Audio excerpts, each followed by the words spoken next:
प्यारे दोस्तों, गणेश गुरुजी की क्लास में आपका बहुत बहुत स्वागत है। दोस्तों, मैंने टीचिंग के दौरान देखा है कि मैं देखता हूँ कि चाहे मैं कक्षा 10 में पढ़ाने जाऊँ, 11 में जाऊँ या फिर कक्षा 12 में पढ़ाने जाऊँ, तो जब मैं छात्रों से पर्सन्स के बारे में बात करता हूँ तो उनका जो है कुछ भी जवाब नहीं होता है। यानी उनको पता ही नहीं होता है कि कितने पर्सन होते हैं, कौन कौन से पर्सन होते हैं, फर्स्ट पर्सन में क्या आता है, सेकंड में क्या आता है या थर्ड पर्सन में क्या आता है। तो ये दोस्तों, ये समस्या आपकी भी है, आपको भी पर्सन याद नहीं रहते हैं। तो निश्चित रूप से ये वीडियो आपके लिए बहुत ही उपयोगी साबित होने वाला है। ठीक है, मैं दावे के साथ कहता हूँ 100% नहीं, मैं 1000% की गारंटी लेता हूँ आपको याद हो जाएंगी। बट इसके लिए आपको दो चीजें ध्यान रखने हैं। आपके पास समय होना चाहिए, धैर्य से वीडियो को देखना है और वीडियो को कहीं भी स्किप नहीं करना है, पूरा देखना है। ठीक है, सारी चीजें आपको समझ में आ जाएंगी। चलिए हम लोग शुरू करते हैं।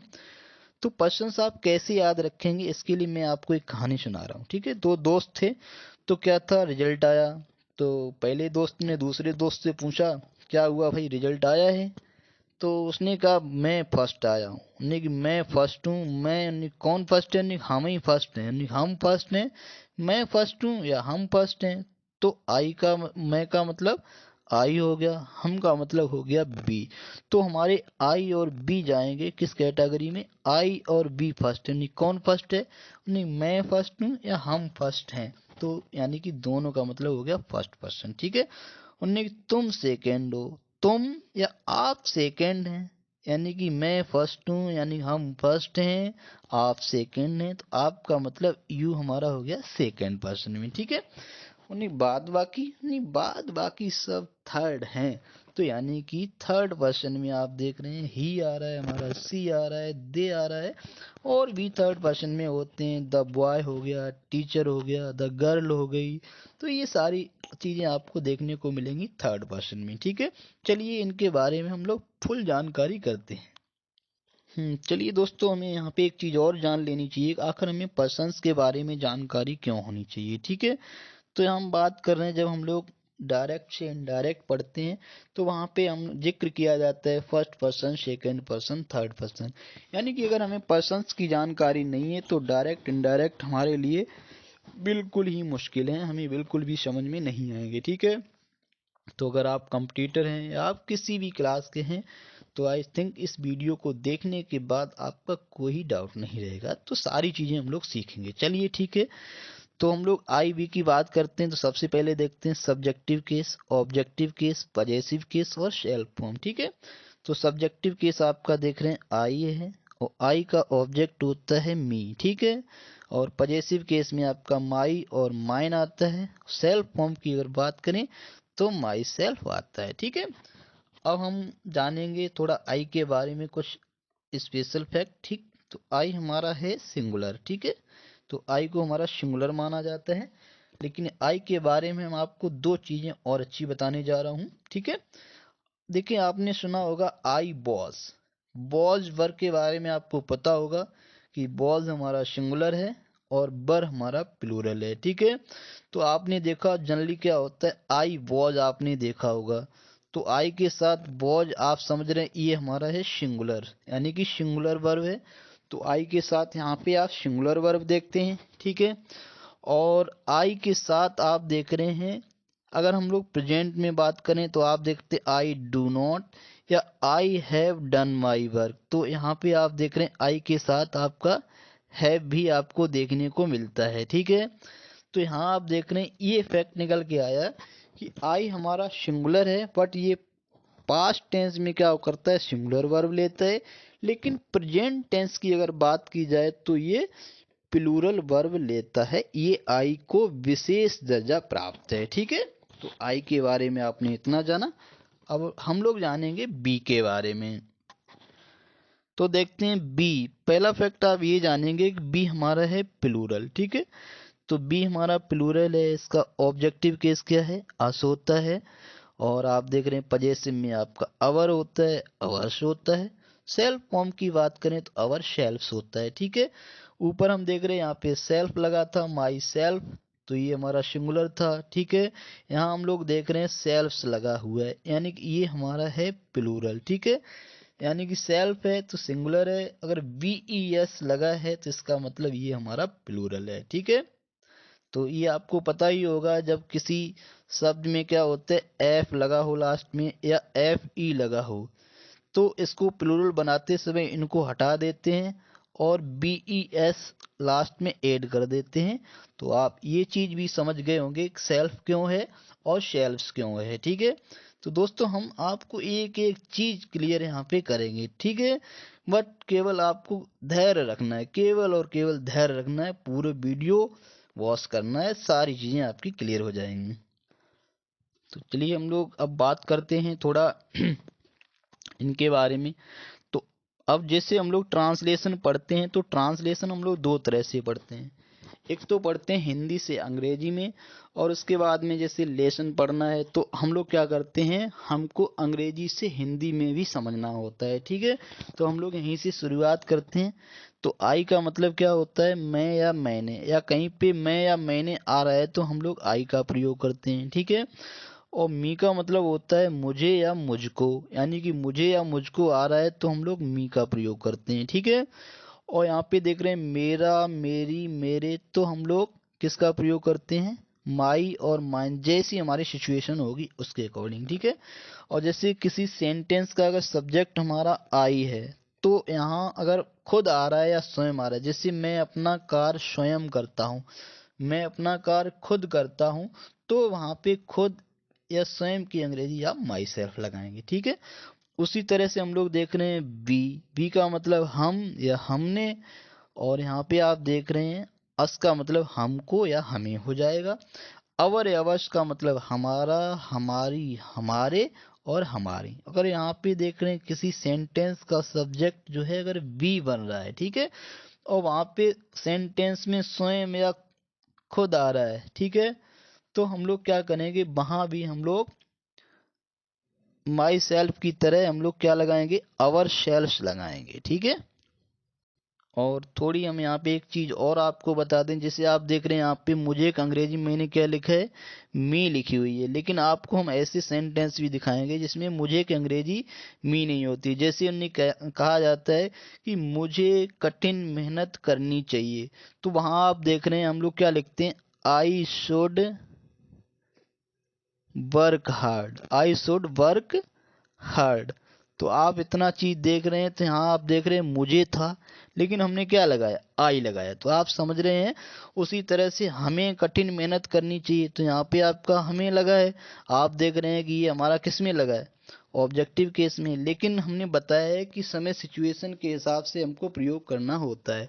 और हमें कठिन मेहनत करनी चाहिए, तो यहाँ भी आपका बी शुड वर्क हार्ड, यानी कि बी आप लगाएंगे। ठीक है, उसी तरह से अब देखो यहाँ भी आप देख रहे हैं हमने मी का अर्थ आपको क्या बताया है, मी का अर्थ मुझे बताया है, लेकिन अब यहाँ पे देखिए ही हेल्प्स मी, वह मेरी मदद करता है, तो इसमें आ रहा है मेरी, तो मेरी के लिए आप क्या देख रहे हैं कि आपका मी लगा हुआ है।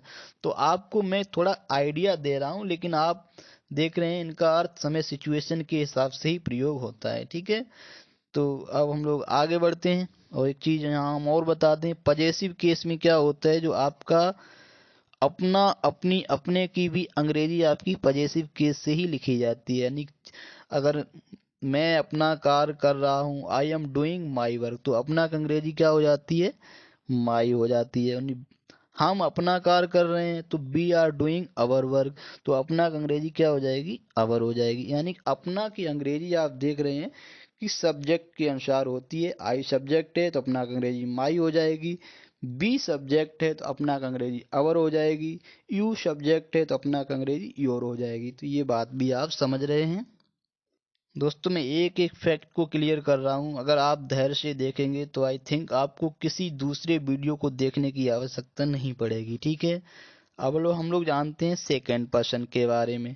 सेकंड पर्सन आपका देख रहे हैं यहाँ पे यू होता है, तो आप देख रहे हैं यू सब्जेक्ट, ऑब्जेक्टिव केस भी यू होता है। ठीक है, पजेसिव केस में आप देख रहे हैं योर और योर्स। ठीक, सेल्फ फॉर्म में आप देख रहे हैं योर सेल्फ और योर सेल्फ। ठीक है, आपके दिमाग में ये क्वेश्चन आ रहा होगा, गुरुजी योर शेल्फ और योर शेल्फ दो जगह ये क्यों लिखा है, ठीक है।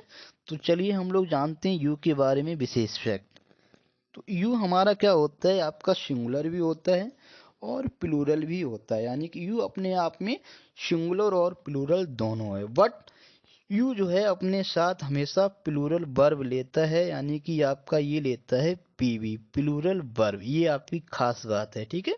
यू में दोनों क्वालिटी सिंगुलर और प्लूरल की, but it takes plural verb, ठीक है।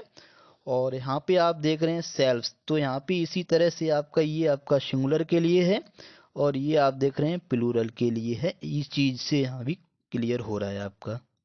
और मतलब यहाँ सब्जेक्ट में देखें तो तुम, आप, तुमने या आपने, तो ये हमारा सब्जेक्टिव केस के रूप में आप देख रहे हैं। यू आप देखो, अब थोड़ा एक डाउट और आपको आ रहा होगा कि यहाँ पे देख रहे हैं आप कि आपका यू यहाँ भी है, यू यहाँ भी है, ठीक है। सब्जेक्टिव और ऑब्जेक्टिव केस जब दोनों एक हैं तो आपको ये लग रहा होगा गुरुजी हम कैसे जानेंगे सब्जेक्टिव केस ऑब्जेक्टिव केस, यानी कि कब सब्जेक्टिव केस में होता है और कब ऑब्जेक्टिव केस में। तो यहाँ एक बात देखिएगा, देखिए लिखा है आई लव यू, ठीक है। अब देख रहे आई हमारा सब्जेक्ट है और लव हमारा क्या है, ये हमारा वर्ब है। तो अब वर्ब के बाद ये आप देख रहे हैं यू है, तो यानी कि अगर वर्ब प्लस यू का प्रयोग हुआ है, यानी कि वर्ब के बाद यू आ रहा है, तो इसका मतलब यू हमारा किस में माना जाएगा, ये माना जाएगा ऑब्जेक्टिव केस में। अगर वर्ब से पहले हमारा यू यूज हुआ है तो ये माना जाएगा आपका सब्जेक्टिव केस में। ये बात आपको समझ जाना है, यानी कि वर्ब के बाद है तो ऑब्जेक्टिव केस में है और वर्ब से पहले है तो हमारा सब्जेक्टिव केस में है। आप देख रहे हैं SBO, यानी कि पहले सब्जेक्ट लगता है, फिर वर्ब लगती है, उसके बाद में ऑब्जेक्ट। तो यानी कि यू का प्रयोग वर्ब के बाद ऑब्जेक्ट के रूप में होता है। तो ये डाउट भी आपका क्लियर हो रहा है। और यहाँ आप देख रहे हैं सेल्फ फॉर्म का प्रयोग हमने आपको बता दिया है। जैसे एक वाक्य है अपना कार्य स्वयं करो या अपना कार्य स्वयं करिए, तो हम लोग करते हैं do your work your shelf, ठीक है। तो खुद के लिए हम लोग यू जब सब्जेक्ट हो तो खुद की अगर बात हो तो हम लोग योर शेल्फ। और अगर बच्चों से कहना है do your work your shelf, यानी कि छात्रों को हम संबोधित कर रहे हैं एक से ज्यादा के लिए, तो योर शेल्फ का प्रयोग करेंगे, ठीक है। आगे बढ़ते हैं। चलिए हम लोग अब जानते हैं थर्ड पर्सन के बारे में, ठीक है। तो ही सी दे यानी कि इनके बारे में देखते हैं। तो ही और शी, पहला फैक्ट हम लोग जानेंगे दोनों हमारे किस कैटेगरी में आते हैं, सिंगुलर के कैटेगरी में, ठीक है। अब ही का प्रयोग होता है पुल्लिंग के रूप में, ठीक है। और शी का प्रयोग होता है स्त्रीलिंग के रूप में, ठीक है। और ही का ऑब्जेक्ट क्या होता है, हिम होता है। पजेसिव में आप देख रहे हैं हे जो होता है सेल्फ फॉर्म हिमसेल्फ होता है। सी का देख रहे हैं हर होता है, पजेसिव केस में भी हर और हर्ष। और शेल्फ फॉर्म में आपका हर शेल्फ होता है, ठीक है। चलो हम एक बात करते हैं, जैसे ही गोज टू स्कूल तो इसका मतलब वह स्कूल जाता है। अगर हमने कह दिया सी गोज टू स्कूल तो इसका मतलब हो जाएगा वह स्कूल जाती है। तो आप समझ गए हैं इसका मतलब कैसे होता है, ठीक है। अब एक डाउट आपको यहाँ रह सकता है कि यहाँ भी हर है और यहाँ भी हर, तो आप कैसे जानेंगे कि ये हर हमारा किस केस में है, यानी सब्जेक्टिव केस में है कि ऑब्जेक्टिव केस में। चलिए हम लोग इसको समझने का प्रयास करते हैं, ठीक है। यहाँ पे देखा लिखा है, एक हम आपको ऐसे ही बता दें, अगर हर प्लस नाउन का प्रयोग हुआ है, ठीक है। तो हर प्लस अगर नाउन का प्रयोग हुआ है तो ये हमारा हर माना जाएगा। जैसे हमने लिख दिया यहाँ पे हर वर्क, तो हर वर्क अगर हमारा यहाँ पे लिख गया है तो इसका मतलब हर का प्रयोग हमारा पजेसिव केस में माना जाएगा, ठीक है। और यानी कि अपना के सेंस में यूज हो रहा है। दूसरा अगर जैसे हमने कि आई और हमने यहाँ पे लिख दिया लव और हर, ठीक है, और इसके बाद में हर के बाद कोई भी हमारा नाउन नहीं है तो ये हर जो है हमारा माना जाएगा ऑब्जेक्टिव केस में, ठीक है। ये डाउट क्लियर आपका हो जाना चाहिए। तो फिर एक बार मैं बता रहा हूँ, अगर हर के बाद आपका क्या आ रहा है, जैसे हर वर्क आ गया, हर पेन आ गया, हर बुक आ गई, तो इसका मतलब हर हमारा किस केस में है, ये पजेसिव केस में है। और हर के बाद कुछ नहीं दिया उनने कि आई कॉल्ड हर, तो यानी कि हर हमारा किस में माना जाएगा, ऑब्जेक्टिव केस में आना माना जाएगा, ठीक है। अगर मीनिंग देखा जाए तो दोनों का सेम मीनिंग होता है, ठीक है, जैसा शब्द हमारा यूज होता है उसके हिसाब से इनका अर्थ क्रिएट कर लिया जाता है। जैसे अभी हमने आपको बताया ही गोज टू स्कूल, तो इसका मतलब वह स्कूल जाता है, और सी गोज टू स्कूल इसका मतलब वह स्कूल जाती है। ठीक है, और इनका प्रयोग आप इसी तरह से कर लेंगे। ठीक है, सेल्फ फॉर्म जैसा कि आपको बताया गया है कि वह अपना कार्य स्वयं करता है, तो he does his work himself. वह अपना कार्य स्वयं करती है, तो सी डज हर वर्क हरशेल्फ। इस तरह से आप यूज करेंगे। ठीक है, अब हम लोग लास्ट में बात करते हैं दे की। तो दे के बारे में पहला फैक्ट ये है कि दे हमारा है प्लूरल। ठीक है, कैसा है हमारा, ये प्लूरल है। ठीक है, ऑब्जेक्ट की बात करें तो इसका ऑब्जेक्ट देम होता है। पजेसिव में आपका दियर और दियर्स होता है, और चूंकि हमारा ये प्लूरल है तो यहाँ पे आप देख रहे हैं देम सेल्फ्स लगा है, यानी कि ठीक है ये आपका सेल्फ्स लगा है। तो आप देख रहे हैं प्लूरल में वीईएस देखने को मिलता है। ठीक है, तो इनका मतलब तो आप जानते हैं, दे का मतलब वे या उन्होंने, और देम का मतलब होता है उन्हें या उनको। दियर का मतलब उनका, उनकी, उनके। देम सेल्स मतलब खुद स्वयं होता है। ठीक है, और पजेसिव केस में अपना की अंग्रेजी आप देख रहे हैं, तो अपना की अंग्रेजी आप इसी तरह से लगेगी। ठीक है, ही की अपना की अंग्रेजी हिज हो गई, और शी की अपना की अंग्रेजी हर हो गई, और दे की अपना की अंग्रेजी आपकी देयर हो गई। ठीक है, और इट है आपका राम श्याम, ये भी थर्ड पर्सन में आते हैं। तो इस वीडियो में हम लोग इतना ही पढ़ेंगे, फिर मिलेंगे। जय हिंद, जय भारत।